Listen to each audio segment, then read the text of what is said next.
네, 여러분 반갑습니다. 바로 보는 부동산의 김 소장입니다. 자, 제가 예전 영상을 구독자님들이나 시청자분들은 아실 텐데요.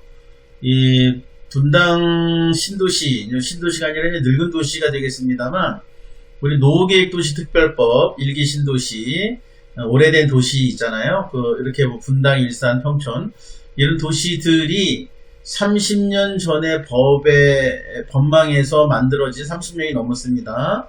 그러한 지구단위 계획, 도시 개발 사업이었다면, 지금 30년이 지난 현재 2기, 3기 신도시들은 단독주택이나 다가구주택, 상가주택들이 건폐율과 용적률, 층수 이런 것들이 다 다르다고 말씀드렸을 텐데, 자, 이 1기 신도시 특별법에 의해서 노후계획도시특별법, 분당이 허물어지고 아파트 허물고 재건축을 하고, 자, 그렇다고 하면 단독주택지도 도시 재생사업을 통해서 뭔가 변화를 줄 것이다. 자, 변화를 준다고 하면 새로운 신도시법에 의해서 역세권에 가까운 그런 지역은 역세권 특별법에 적용을 받을 수도 있고, 층수가 확 올라갈 수 있다는 얘기입니다. 또 단독주택지도 건폐율이, 바닥면적이, 층수가, 용적률이 넓어지고 높아질 수 있다라고 여러 번 강조를 드렸는데, 그것이 작년 11월 달에 2024년도 11월 달에 주민공람을 통과해서 이제 여기 보시면은 10장이 넘습니다. 10장이 넘도록 발표가 됐는데요. 자, 성남도시관리 분당지구 지구단위계획 변경 및 지형도면 고시에서 25년 3월 24일입니다. 지난달입니다. 지난달 3월 24일 결정 고시가 떨어졌고, 그래서 오늘 그 내용 요약해서 간단하게 여러분들에게 어떻게 좋아지는지 이런 부분들을 설명을 드리려고 영상을 켰습니다. 자, 제가 분당에 10년 넘도록 중개법인 하면서 빌딩, 그 다음에 특히 단독주택, 상가주택들을 매매를 꾸준히 하고 있는데, 부동산 경기가 이렇게 어렵다 하더라도 최근에도 3채 정도의 상가주택을 제가 야탑동 일대에도 매매 사례를 성공을 시켰고, 지금도 물밑에서 급매 매물, 좋은 매물 나와 있는 매물들 제가 계속 손님들과 브리핑을 하고 있습니다. 자, 부동산이 경기가 바닥이고 그러다 보니까 우물쭈물하시고 보류하시는 분들이 계시는데, 오늘 이 내용 보시고 중요한 것은 분당은 좋아질 수밖에 없다. 좋아진다고 판단이 되면 정상 가격보다 급매 매물입니다. 급매 매물이 있는 그런 것들을 선택하신다고 하면 다 수익으로 연결이 될 수가 있습니다. 자, 분당이 30년이 넘고 또 오래되고 하다 보니까 특히 우리 분당의 야탑동 같은 경우에도 보시면 이제 세대 교체가 되고 있어요.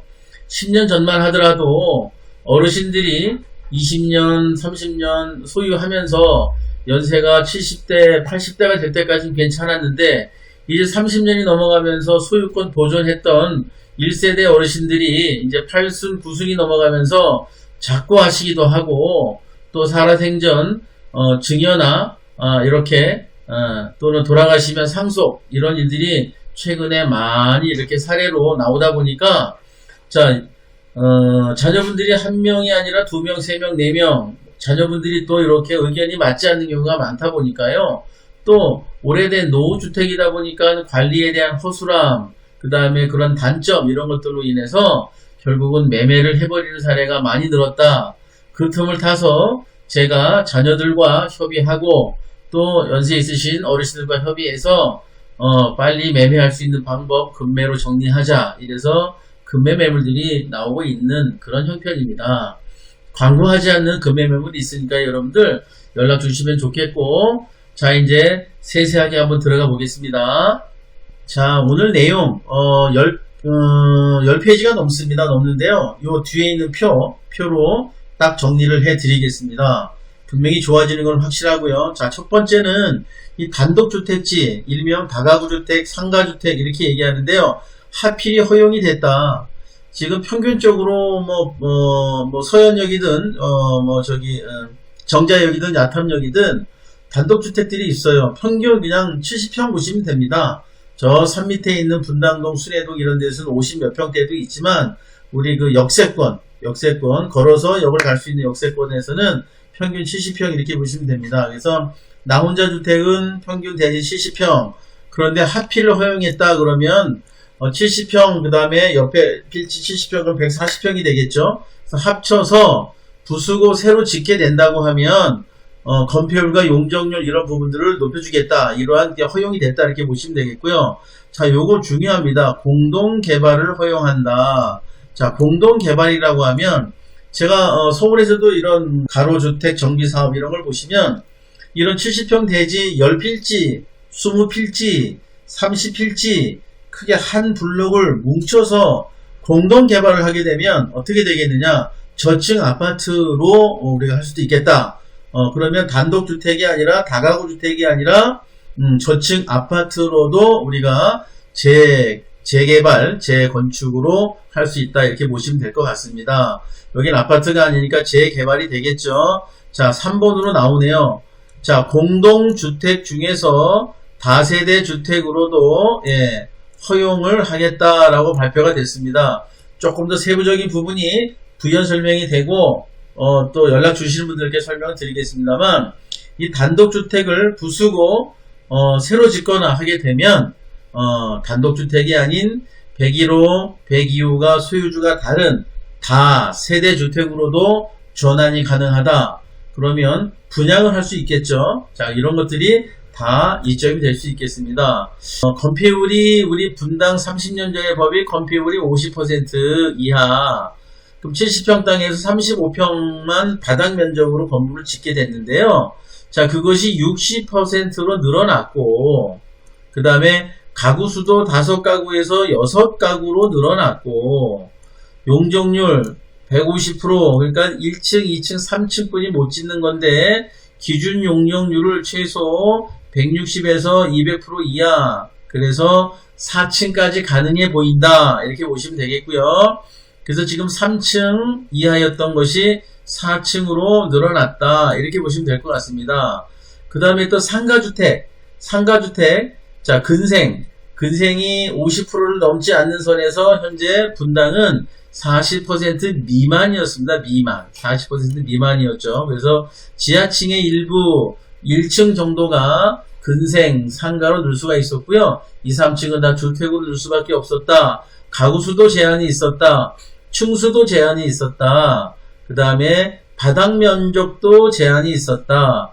단독주택으로 할 수밖에 없었다. 자, 그런 것들이 이제 근생도 절반까지는 반은 주택, 반은 상가 이렇게 넣을 수도 있게 완화가 됐습니다. 그래서 좀 복잡한 내용일 수 있겠습니다만 여러분, 어쨌든 나홀로 70평이 두 채, 세 채 한 블록, 그 다음에 단독주택의 개념이 집합건물처럼 다세대 주택으로, 그 다음에 또 필지당 나 혼자 주택일 경우에 5가구가 6가구로 바닥 면적이 50에서 60%로 3층이 4층으로, 그 다음에 맨 마지막 중요한 거 하나, 요거 중요합니다.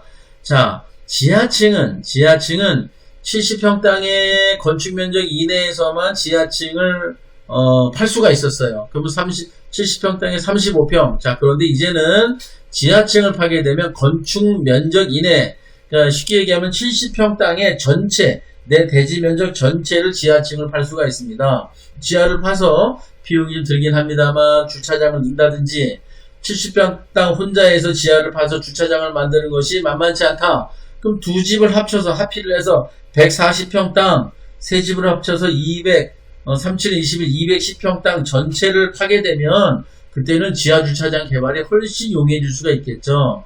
자, 그래서 대지 면적 전체를 지하층을 팔 수 있는 부분도 굉장히 우리가 유심히 봐야 되겠다, 이런 말씀을 드리겠습니다. 복잡할 수 있습니다. 처음 듣는 분들은. 중요한 것은 늙은 도시 분당이 새 도시로 아파트 재건축이 이미 시작이 되고 있고, 단독주택은 단독주택 도시재생 사업을 통해서 이렇게 새롭게 이제 재개발이 되면 이렇게 여러가지 내용이 인센티브가 완화가 되면서 결국은 땅값이 수익으로 될 수 있다, 이렇게 여러분들이 판단하시라고 오늘 이 영상을 올려드리는 겁니다. 여러분, 서두에 말씀드렸지만 좋은 매물 광고하지 않는 거 아직 몇 개 있습니다. 여러분 연락 주시면 제가 상세히 브리핑하고 수익이 될 수 있도록 제가 끝까지 노력하도록 하겠습니다. 자, 시청 감사하고요. 여러분 좋아요, 구독 꼭 눌러주시면 감사하겠습니다. 여러분 감사합니다.